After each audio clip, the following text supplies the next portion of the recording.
but I know I'll be much happier after the meeting. When I look at my life, one had goals and one did not have goals. I found I'm much happier with the result when I had goals.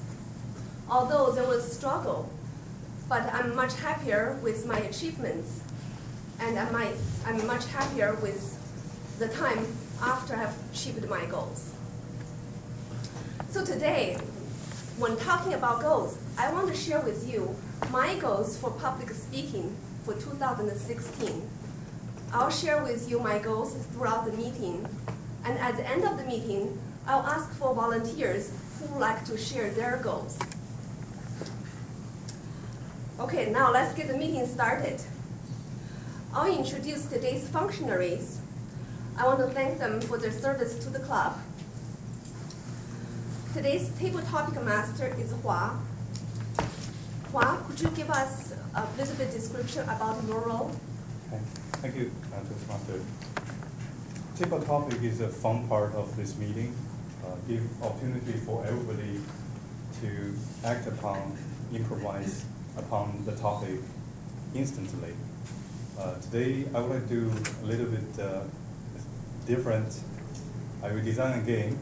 I will review it when I get to the podium and get opinion from the audience, and somebody we call upon, we defend somebody else's opinion. Yeah, looking forward to that. Thank you, Hua.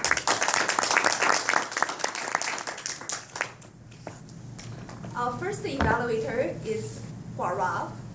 Guarav, could you give us a little bit of idea about your role? As an evaluator, I will be evaluating the first speaker. I will look for how the speech is organized, how effective the content is, and how his body language is. I will also evaluate him on his grammar as he wants feedback on it.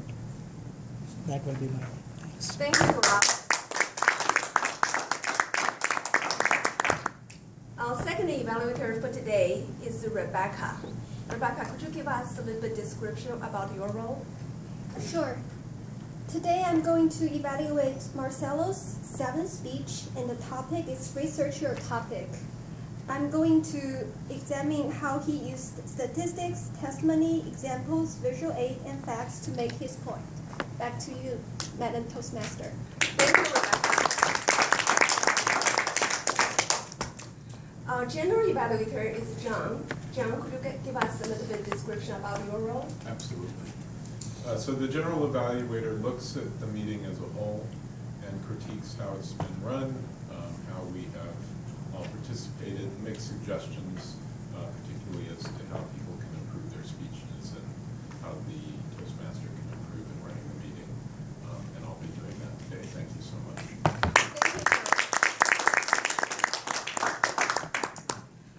Today we have a grammarian.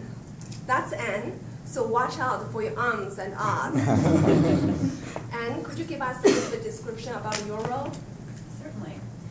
I have the fearsome role of detailing every and ah you say and keeping record of it. And I say that it's a fearful one because obviously nobody is sitting next to me.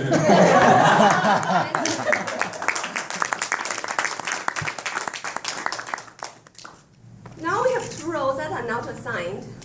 Timer and the ballot counter. Does anybody want to volunteer for the timer role? Thank you, Girish. Does anybody want to volunteer for the ballot counter role? Thank you. Didn't quite get your name. Well. Well, yeah, thank you, Will. I just noticed that we now have a guest. Bonita. Welcome to the meeting, Bonita. Thank you for coming. Since you're a guest, could you give us a brief introduction about yourself and what motivated you to your meeting?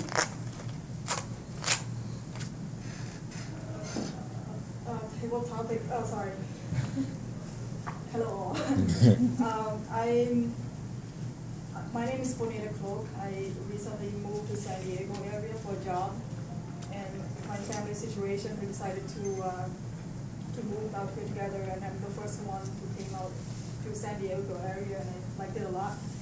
And I used to go to a Toastmaster club in Minnesota. That's where I used to live. And I really liked the atmosphere of Toastmaster, being friendly and supportive. And I recognized that public speaking is one of my weaknesses. And so I started going, and I liked it a lot with all the support that others have given to me. And moving out here, I feel like it's a great place to network with people, to get to know people and meet new people, friends and friendly faces like you all. And the first thing I did when I moved to San Diego was look up a Toastmaster club. And I was so excited to be able to come and join you guys. Thank you for having me. You gave a great introductory speech. Our first speaker for today is Ashish. His speech is titled Goals and Systems. I'm excited to hear what Ashish has to say about goals. He is completing the second project in the Competent Communicator Manual, which is Organize Your Speech. The goal for this project, including strong openings and conclusion, clear outline of the message with supporting materials, and appropriate transitions. Let's welcome Ashish.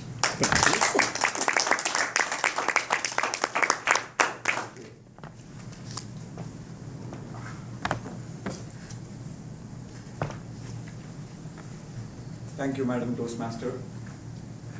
Goals are for losers and systems are for winners. As dramatic as this statement may seem, I'm going to spend the next few minutes trying to convince you why I feel so. And thank you, Alice, for making a good case in your opening statement in my favor. So that helps me. So it's not surprising that 70% of the people who make goals never achieve them. Before we go any further, let's make a clear differentiation between goals and systems. So if I'm a coach, winning the world championship is a goal. But what I do in my day-to-day practice is a system. If I'm a runner, completing the marathon is a goal, but my running schedule throughout the week and week after week is my system. So that said, I would like to take a moment to know my audience a little more. How many of you believe in setting goals? Please raise your hand. How many of you believe in setting systems? Please raise your hand. Okay, I think the pendulum is more towards the goals, so I have quite a task at hand. So let me get started. The reason that so in the next few minutes, I'm going to try and outline what are the common pitfalls about goals and why systems are better. So let's get started. Number one, goals have short-term motivation and systems have long-term motivation. For example, I may have a goal, I want to lose 10 pounds. I get there, I'm very happy, I celebrate, I pump my fist in the air, and then I think to myself, what next? I may say 10 pounds more. I may reach there. I may celebrate, pump my fist in the air again, but the thought resurfaces again, what next? So you see there's a problem here. You have to keep feeding goals to yourself, otherwise your motivation is going to nosedive. Whereas systems, they're different. If I want to lose weight, I'm going to say, let me have better eating habits, let me exercise a few times a week, and we'll see where we go. And as time goes on, I may feel my metabolism is better, I feel much more energetic, I may enjoy myself more just because of that, and I start liking it more, and I do it more. So it's an upward spiral, if you may. Number two, Goals take away your current happiness, unlike systems. When you set a goal, you are getting into a mindset that I'm going to delay my celebration until I get to that goal. And by doing that, you are not enjoying the little milestones along the way. You may or may not, but most people don't, because you're so fixated on that goal that you forget to enjoy the journey. Whereas systems, you're enjoying your day-to-day milestones and you're moving along, you're improvising, and you just feel happy about the entire process. Number 3, goals need a lot of willpower, unlike systems. Why do I say that? What are goals? Goals essentially are dreams with deadlines. And most of you work at Qualcomm, we know enough about deadlines.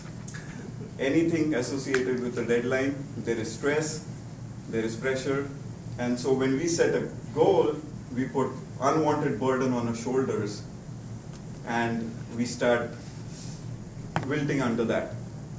But in a system, you can just start, put a system in place, improvise. If plan A doesn't work, the alphabetical series has another 25 letters to follow. So you can keep improvising until you come up with a system that works flawlessly for you. And even after that, keep improvising on that. So that said, I think I would like to make a point here. Goals are good for planning progress, but systems are actually good for making progress.